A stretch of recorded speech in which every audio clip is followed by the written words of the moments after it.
De Universidad Bernardo O'Higgins, seriedad y calidad. 8 de la mañana, 21 minutos. El miércoles la Bolsa de Comercio de Santiago terminó con pérdidas. El índice selectivo, el IPSA, cayó un 0,69%, mientras que el general, el ICPA, retrocedió un 0,45%. Ayer, que tuvo abierto Wall Street, terminó con cifras azules.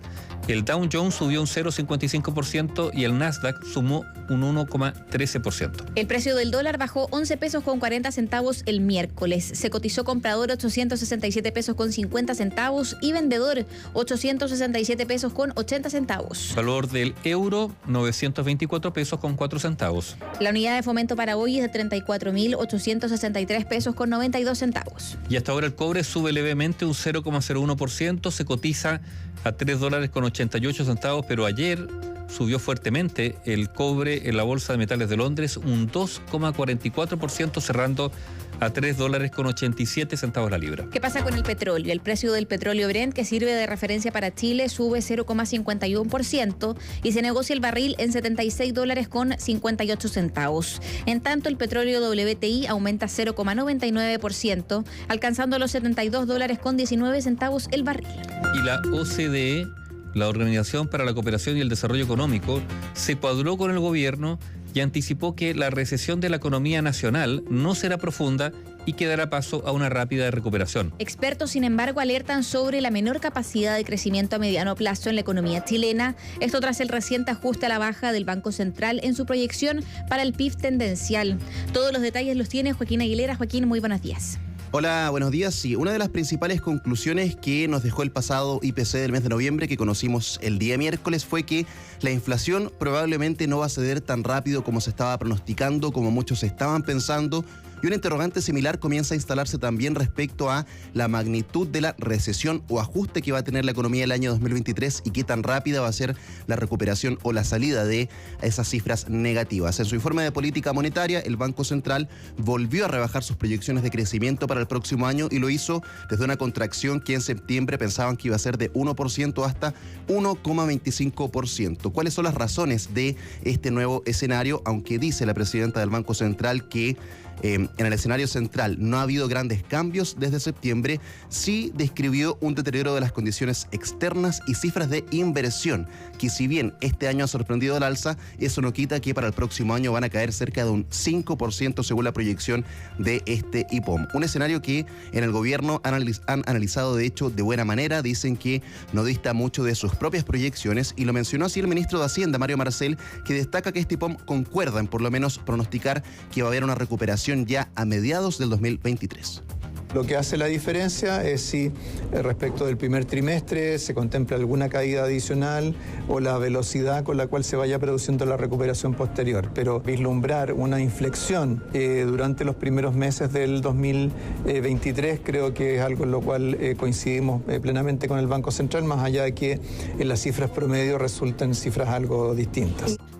Ahora, es fundamental la opinión del ministro de Hacienda, Mario Marcel, porque el gobierno ha insistido reiteradamente en que este proceso que va a tener la economía chilena de cifras de crecimiento que van a ser negativas en el agregado del año 2023 se parece mucho más a un ajuste respecto de niveles que eran desequilibrados que comenzaron el año 2021 y es eso, un ajuste mucho más que una crisis profunda. Esta semana hubo un foro de inversionistas en el país y participó el economista jefe de la OCDE, Álvaro Santos. Le preguntamos cuál era su visión sobre este ciclo de recesión. Particularmente la OCDE proyecta que la economía chilena va a tener una contracción de 0,5% el próximo año, pero concuerda con la visión del ministro Marcel. Dice que Chile está siendo principalmente afectado por el escenario externo. Eso es lo que determina la caída que va a haber el año 2023, además de este proceso de ajuste, pero dice Álvaro Santos en conversación con la radio que probablemente la recuperación va a ser bastante rápida y de hecho nos va a llevar nuevamente a niveles por sobre los del resto de la región el año 2024.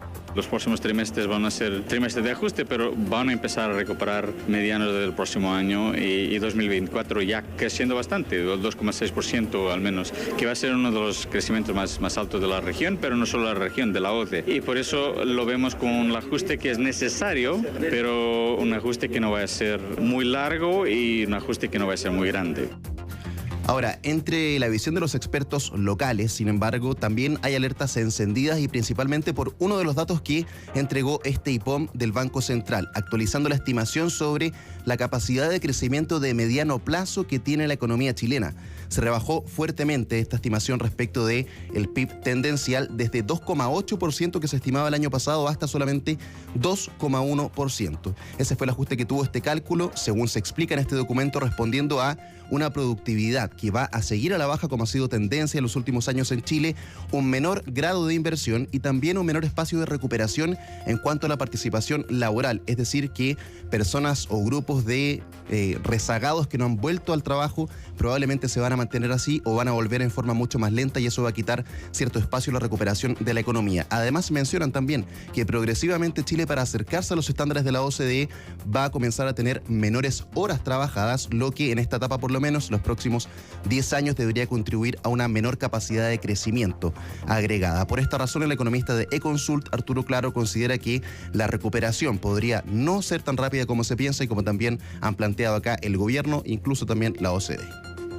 Además de la crisis coyuntural que vamos a tener en el 2023, las perspectivas de crecimiento a largo plazo también van a ser peores. Una economía que crece cada vez menos y que necesita revisar sus políticas para impulsar la productividad. Creemos que esta caída igual contraerá más el mercado laboral, creándose pocos trabajos y haciendo caer la demanda. Además, creemos que tendrá una recuperación más lenta, ya que en crisis anteriores nuestra capacidad de crecimiento era mayor, como por ejemplo cuando salimos de la crisis subprime o la crisis asiática en el 98.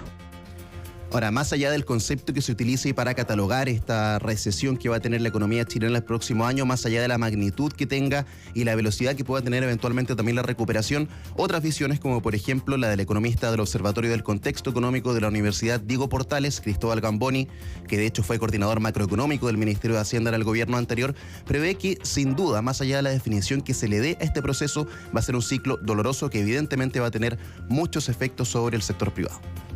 Es un ajuste, en el sentido de que teníamos una economía muy sobrecalentada que hay que enfriarla con fuerza para que la inflación baje. Esto va a tener efecto, este ajuste necesario para llevar la economía a niveles de tendencia va a significar pérdidas de empleo, va a significar menor inversión, va a significar menor consumo, va a significar un ajuste en actividad importante, necesario, pero obviamente doloroso.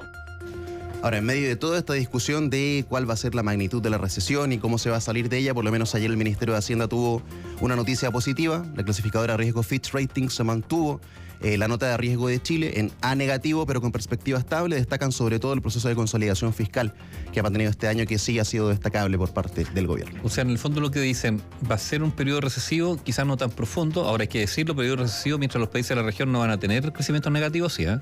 Exactamente. O sea, Chile va a quedar a la cola, digamos, por lo menos en ese periodo en materia de crecimiento. Ahora, cuando esto del ciclo doloroso, ¿qué significa? Aumento de desempleo, aumento de la informalidad, que ya lo estamos viendo, ¿no es cierto? Empleos, por lo tanto, sin contrato y todo lo que eso significa. ¿Y qué más? Muchos sectores que van a, por supuesto, sentir este efecto. Lo hemos visto ya en el comercio, por ejemplo, que están decayendo importantemente los niveles de consumo, pero sobre todo eso se va a graficar finalmente en el empleo. También probablemente los sectores que van a estar más afectados por una caída de la inversión, que es lo que menciona el Banco Central, que va a ser también el principal determinante de este bajo crecimiento, no solamente el próximo año, sino que en una proyección más larga, sectores como la construcción, por ejemplo, donde han planteado también que justamente ese es un problema para poder concretar, por ejemplo, grandes proyectos que han estado pendientes hace ya bastante tiempo. ¿Cómo lo ha calificado el gobierno? El ministro de Hacienda dice, claro, vamos a estar probablemente teniendo el peor rendimiento de la región el próximo año, pero hay que ponerlo en el contexto de que estamos saliendo de cifras que el 2021 fueron bastante elevadas y que también tienen hoy día su contraparte. El ejemplo que ha utilizado el ministro de Hacienda reiteradamente es que hay que pensar que una recesión como tal, como un terremoto podría ser, por ejemplo, fue la pandemia. Y lo que estamos viendo ahora es una suerte de réplica, que por ende no tendría tantos efectos como se podría esperar. Ahora vamos a ver cómo el gobierno en este caso enfrenta los efectos de esta réplica. De lo que va a ser de estas réplicas. Porque mira, hoy día, por ejemplo, salió hace poquitito la información. La OCDE, justamente, de la que estábamos hablando, ha considerado que ante la escalada de la inflación actual hay que favorecer los aumentos de salario mínimo para amortiguar el golpe para las familias más vulnerables y acompañar eso de otras prestaciones sociales y mecanismos o bonificaciones para compensar el encarecimiento de la energía. Dice la OCDE, Aunque la elevada incertidumbre y una desaceleración significativa del crecimiento económico pueden sugerir cautela en el alza de los salarios mínimos, varios países tienen márgenes para ir más allá de los actuales niveles salariales mínimos y proteger al menos parcialmente a los trabajadores más vulnerables del alza de los precios. Es un informe dedicado al salario mínimo de los tiempos de inflación que ha sido publicado hoy día por la Organización para la Cooperación y Desarrollo Económico. Esto podríamos enlazarlo con lo que se está señalando, que probablemente el gobierno anuncie algunas medidas de ayuda para los sectores más vulnerables, de ayuda económica, un paquete de medidas en las próximas semanas.